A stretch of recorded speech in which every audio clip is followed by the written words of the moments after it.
It was a dark autumn night. The old banker was working on some papers in his study and remembering how, 15 years before, he had given a party one autumn evening.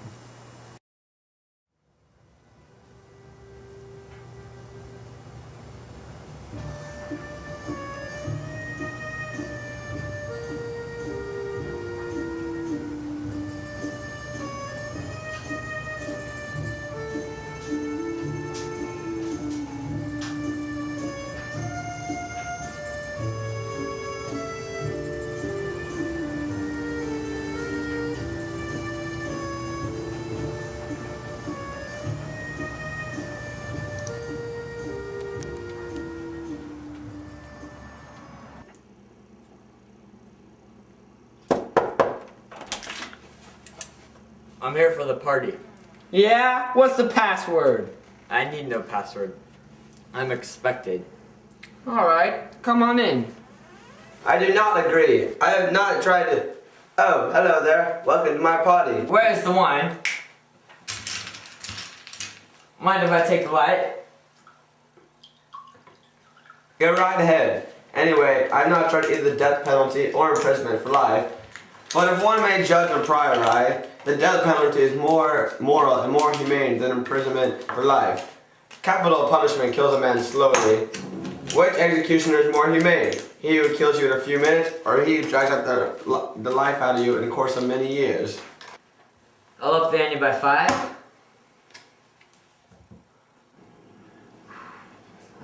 I'm afraid I'm gonna have to fold.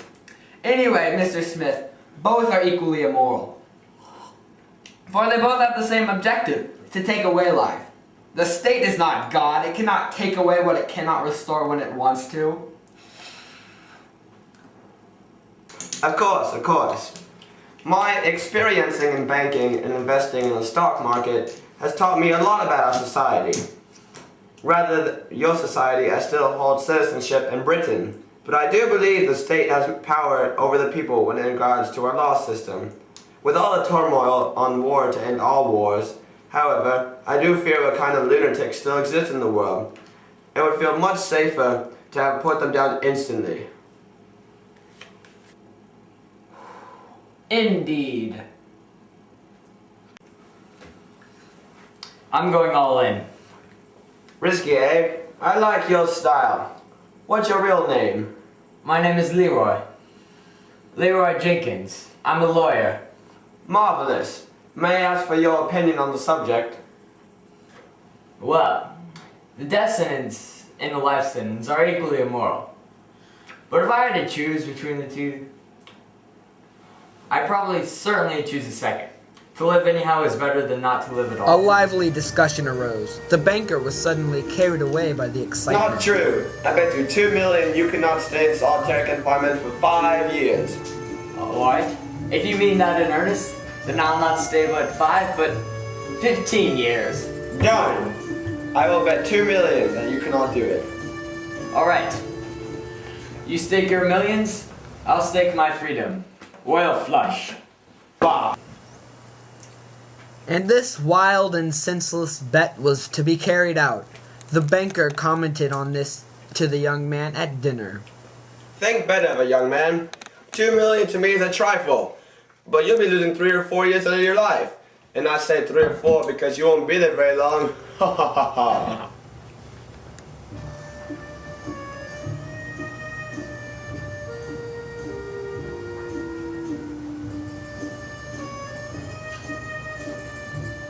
What was I thinking? What was the object of the bet I had made?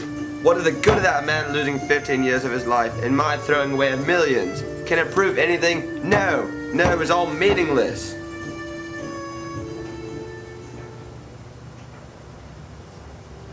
My garden. You will not be allowed to see humans, have any human voice contact, or receive letters or newspapers.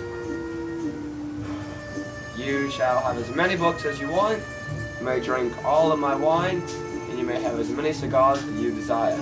Alright. If you need any books or wine, you shall contact me with a letter through a little small window in the lodge. You shall begin tomorrow, November 14th, 1920 to November 14th, 1935. If you break any of the conditions on this paper, the deal is off.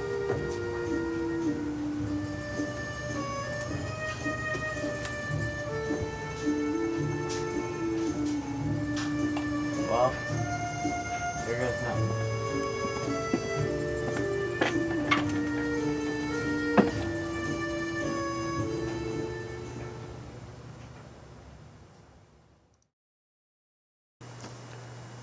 For the first year of his confinement, the prisoner suffered severely from his loneliness. He would not drink wine, for wine brings desires, and what could be worse than drinking the finest wine, but seeing absolutely no one. The second year came upon the prisoner. He was only silent. By his fifth year in confinement, I must have he began to ask for wine.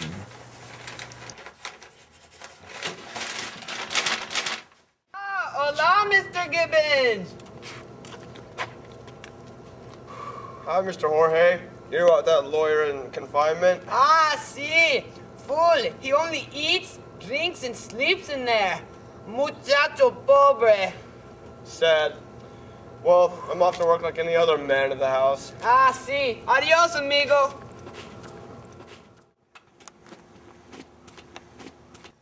Wine. Finally.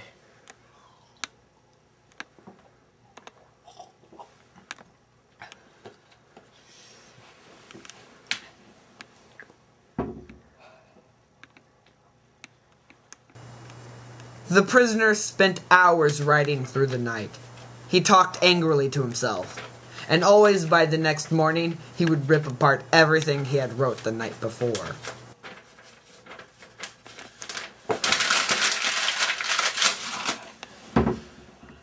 More than once he could be heard crying. The sixth year came, and the prisoner began to study many languages. Can't just sit here doing nothing. I must zealously learn the languages of the people.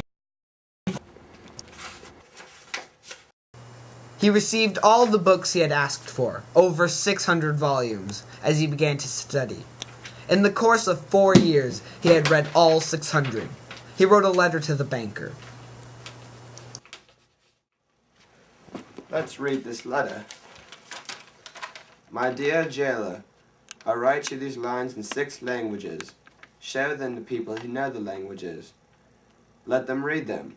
If they find not one mistake, I implore you to fire a shot in the garden. That shot will show me that my efforts have not been thrown away. I have unearthly happiness to be able to understand these languages. Okay. Ah, hola, Mr. Smith. Oh, hold on there, chap. See? Do you think you can read this, Mr. Jorge? Ah, no. No entiendo mi native idioma, pero that does look correcto to me. Ah, okay. Thanks. Well, I'm off to work like any other man of the household. Aye. I got to be going too. Well, I guess here goes nothing. In the following years, the prisoner did nothing but read the Gospels, sitting on his mattress. The banker wondered why he would waste time on a book of such easy comprehension, for a man who knew 6 languages. The prisoner finished the Gospels and began to study theology. In the last 2 years, the prisoner vigorously read books. Natural scientists, English, poetry, everything.